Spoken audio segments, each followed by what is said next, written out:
Right now, it is time for This Week in the Lakeville Journal, when we're joined by Cynthia Hoslinder and Janet Manco. And let's see if the magic worked this morning. Good morning, Cynthia.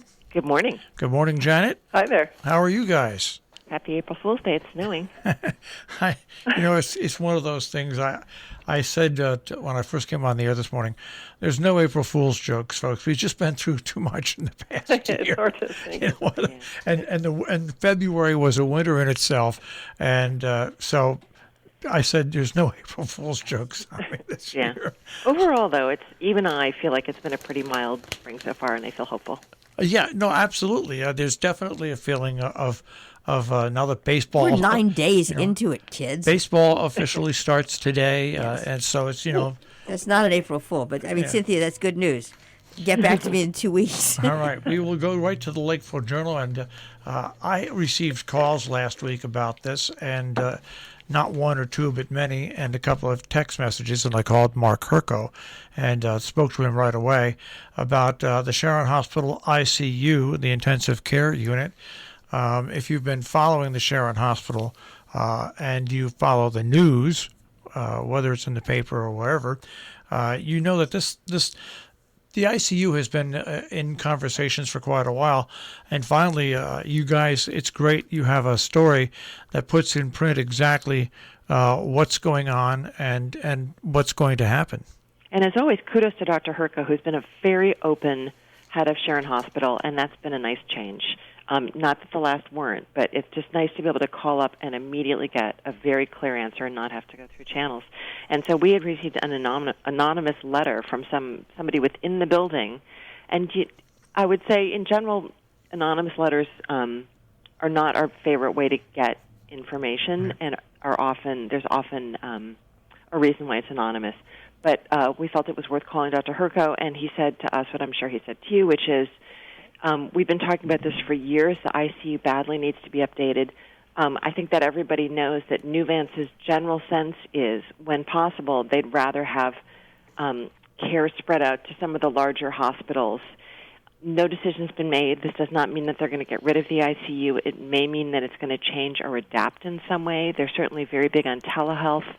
And the sense I got from what he said to our reporter, Deborah Alexinus, is, it's possible that there will be more of a telehealth element to it. There already is telehealth element where they're calling their best specialists in whatever your situation is and having them check in on you by Zoom call, which is how we all conduct so much of our lives. So it's something is going on, but it's not, a decision has not been made. He basically, the bottom line to me, said that if you are in need of long-term ICU care, you will be put to a facility, to one of their facilities, which can handle it. I mean, they've got a problem. They have to update their, if they want to keep their ICU fully, they have to update it, and it's about a $5 million cost.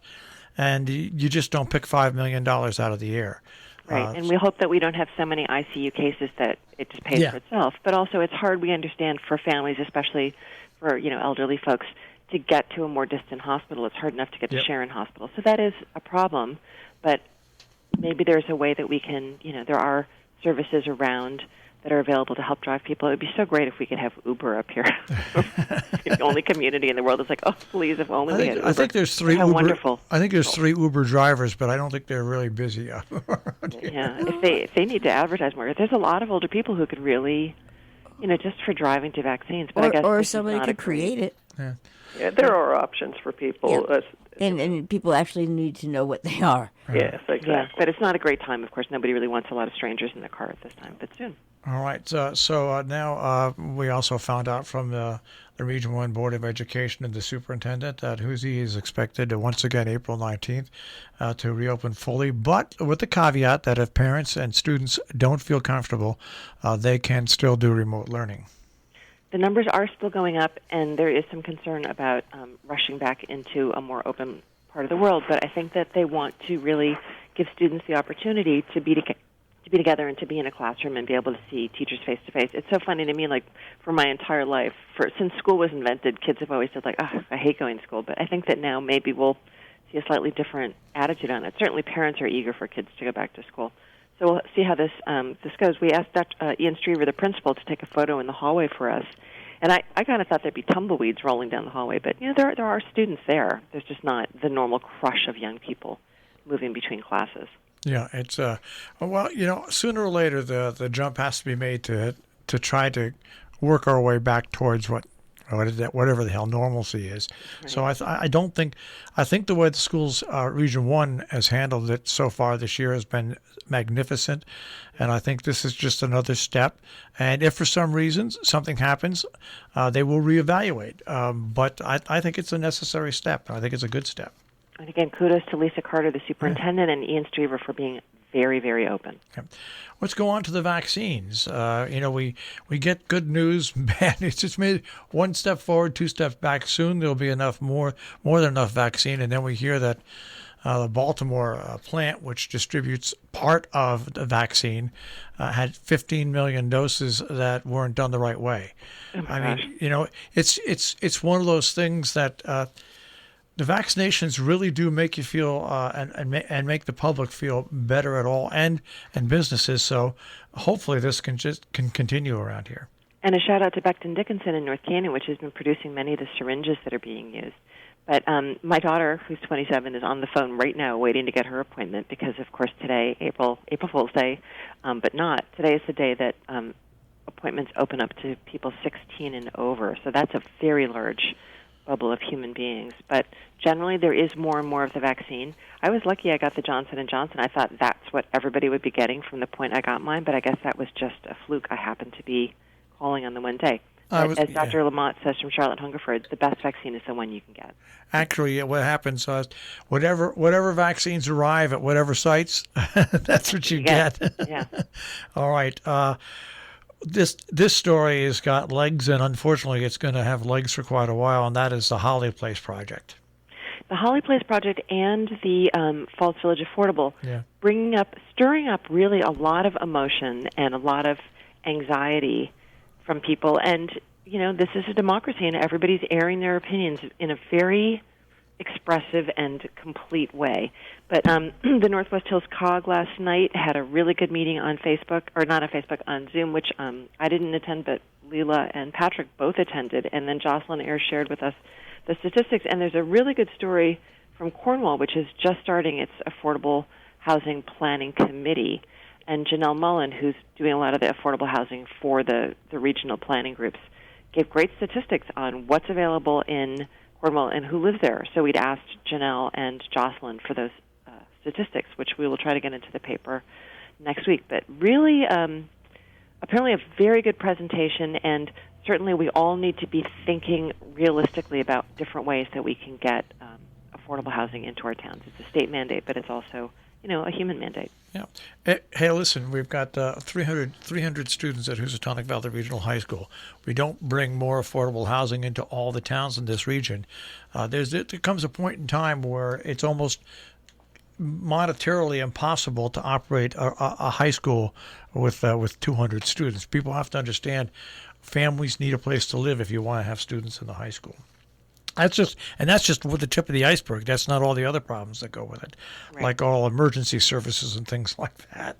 Like all our businesses. Yeah, it's full just society. Let's face it. Yeah, it's a domino effect. Now, I like this story. We used to go looking for salamanders when I was a kid. Some I bet people you were say in a great spot for it over there. Yeah, but my people say I'm still a kid, but we used to have fun going out looking for salamanders. A beautiful photo from Bethany Schaefer, who's the volunteer coordinator and also the naturalist at Sharon Audubon, relative newcomer to the area, but we've been in touch with her a lot, and she called and said Jonathan Doster, who actually lives on the property at Audubon and is a great photographer, they went out in search of salamanders, and actually Bethany's photo is fantastic, and Jonathan has a photo of a wood frog on the back. So Bethany talked about what the sounds are that you're hearing right now, which is the peepers. As soon as it's kind of warm and wet, you'll hear the spring peepers, which is my favorite sound. It indicates that spring is coming. Doesn't mean that there won't be frost or snow.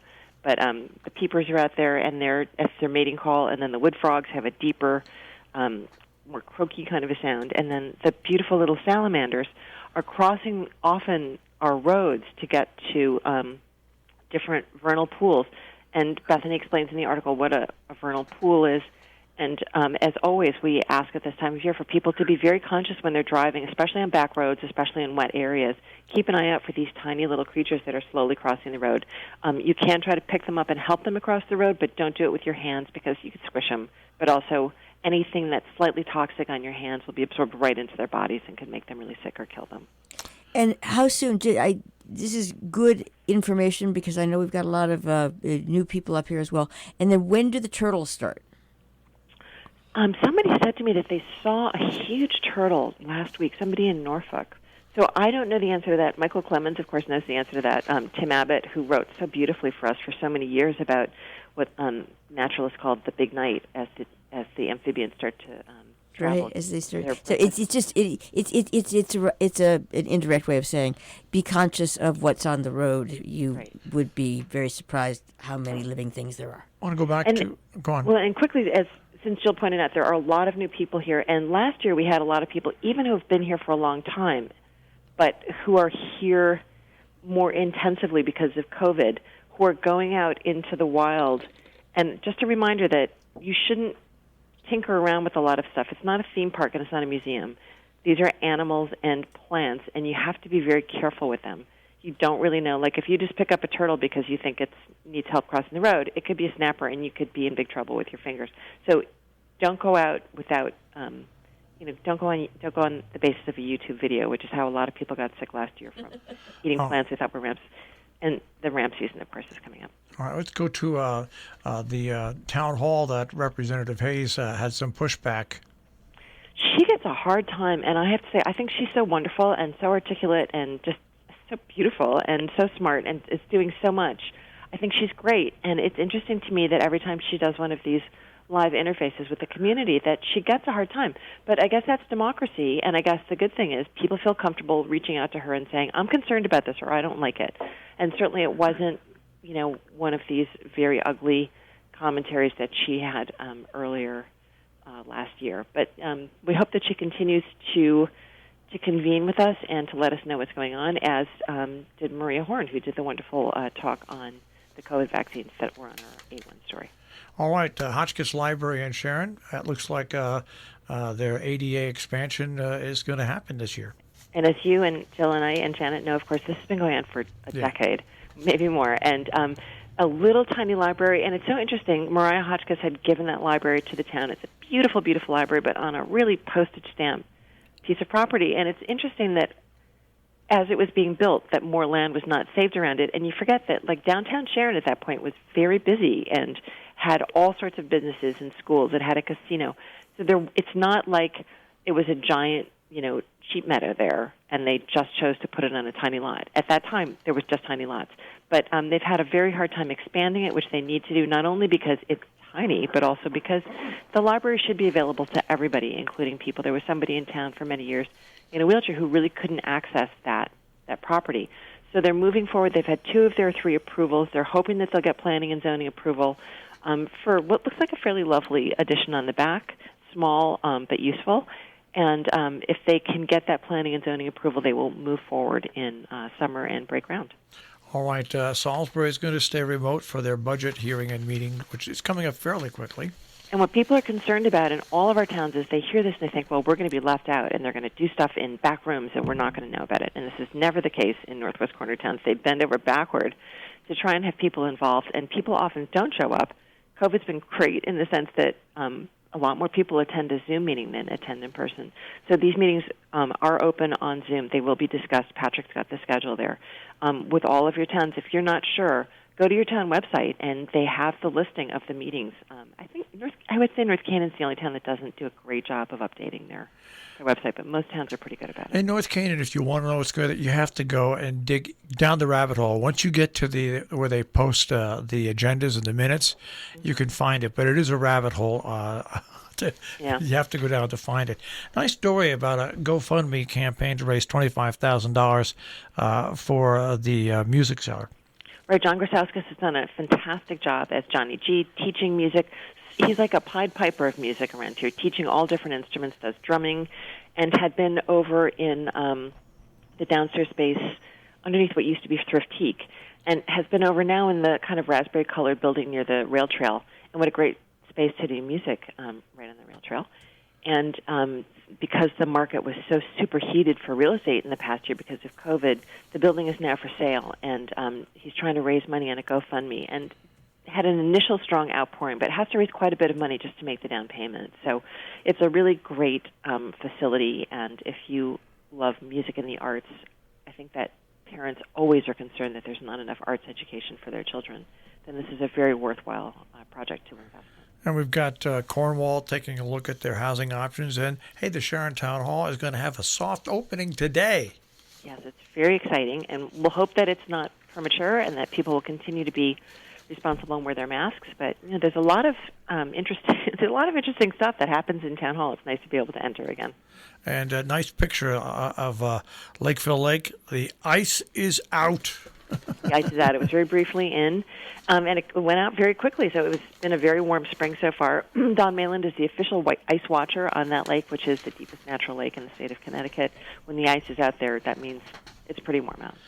All right, we've only got about 6 minutes left. I want to go right now to the opinion pages. And your editorial, Janet, gratitude for this anniversary. Right, and the anniversary is for the Affordable Care Act, which has been in force now for 11 years, despite many, many, many attempts to take it down and through the courts, and they are still going through the courts. But it has just been a great benefit to many on all sides of the political aisle who did not have other access to health care coverage and who do through this act. And we talk about the reasons why it would be good for them to expand the act, improve it in certain ways, but keep it in force. And just gratitude that it's still there for people because many people need it. And once again, letters, letters, letters. Once again, lots and lots of letters, and all different topics. A really funny one from Molly Fitzmaurice and Sharon. Do read that one. She talks about how her children are teaching her things, and that can happen for all of us. And Margaret Monaco on the Salisbury housing project and why it shouldn't have a new location. Lots on housing. Michael Kaler writing about vaccines. And we have also a couple of interesting columns, one from Lonnie Carter on South Pacific and one from Matt Gordon on Americans insisting on too much lawn around their houses. You know, it's funny that I looked at that article, and years ago when I lived in Hillsdale, I had a backyard, and it was all overgrown. And I started with a tractor. But within 2 years, I had it all cut down, and a neighbor finally came over to me and said, it's going to grow back. He said, I don't ever see you out there recreating in that backyard. He was right. I said, well, my theory was you keep the wildlife back as far as you can, and you won't get critters around your house. But no, it really is an interesting column and one people should look at. It's true. Matt Gordon has a lot of information in there and makes the point that really Canada and the United States are the two countries that are so into having that well-trimmed lawn around their home. Now, have you noticed, Janet, that letters this year, it looks like political letters are not just going to stay in the political season.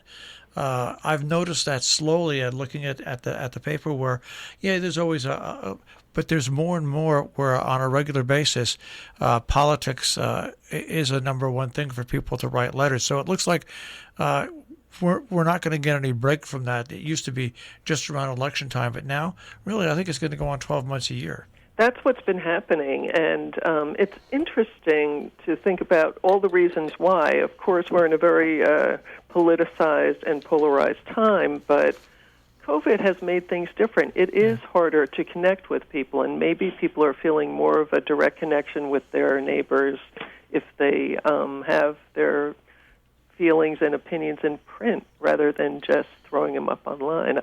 Whatever the reasons, it's certainly happening. Well, I think you see the difference between social media and letters to the editor. The difference is people identify themselves, and you're just not allowed to think that you're a newspaper reporter and write whatever you want to write. That's what makes letters to the editors so great, especially in local papers. Yeah, I agree. It's it's definitely something that is well thought out and talked about. I talk with every letter writer basically before we go to press. Most are ready to go, but some are not, and some just have to think a little bit more about it and enjoy that discussion. And I do too. It's a good process, and we're glad to have everybody's thoughts. All right, Lee, you have a couple of minutes left, and Compass. So we're feeling like there's a lot more young families with children, or we're hoping there are. Certainly because of COVID, more people have moved up here full-time. And so we're trying to do some craft stories for children, for families, really. And with spring vacation coming up, a lot of kids are going to be indoors and bored. We'll hope the weather is gorgeous, but it's often very muddy. And we're trying to do crafts that the children can do of all different ages, that they'll, at whatever age they're at, they can find a component that's fun for them. So this one is about making little bundles and hiding them, which is a great alternative to plastic Easter eggs as we come up on Easter Sunday. But also just a really fun, like a pirate treasure hunt game. Next week we're going to have a recipe for make your own pizza that's very easy and, again, can be done. Different children can participate at different stages. And our hope is that the parents will let their children express their creativity. But also coming up on April 14th, I'll be doing a Zoom interview with Meg Muckenhaupt, who did a wonderful, interesting book called The Truth About Baked Beans. And it's a time when we're really talking about the cultural origins of different foods. Her thing is, everybody says, for old New England, it's always the classic Boston foods. It's lobster, and it's baked beans, and it's brown bread. And she said, it's so much richer. New England cuisine is so much more diverse. I made the pupusas, which are a favorite here in the fall festival, from some of our Latino immigrants who live in the area. And we'll be demonstrating, I think, a cocktail and a couple of recipes on the Zoom Talk, April 14th. New show of work, Judd Pearl is going to be talking about his new book on Alexander Calder, which, of course, reminds us of Tim Prentice. There's a show of work of Tim Prentice at the Aldrich Museum in Ridgefield. One of the great treasures of our area is Tim Prentice. And then Ed Furman, who's been watching a lot of television and streaming and writes really funny, interesting columns. And I've found that if you watch what he's recommending, you will be rewarded. Wonderful, interesting work. And just quickly to go back to the sports page, Hunter Lyle, one of our young reporters who loves sports, wrote about the men's March Madness. I'm going to see if I can get him to write about the women's March Madness this coming week because, of course, the Yukon women have been doing a spectacular job. All right, all that and more, the pages of the Lakeville Journal, tricornernews.com on the web. You can pick up your copies at newsstands or even have it directly mailed to you. Guys, we'll speak to you again next week. Thank you so much. Take care. That is This Week in the Lakeville Journal. Once again, you will find them at tricornernews.com.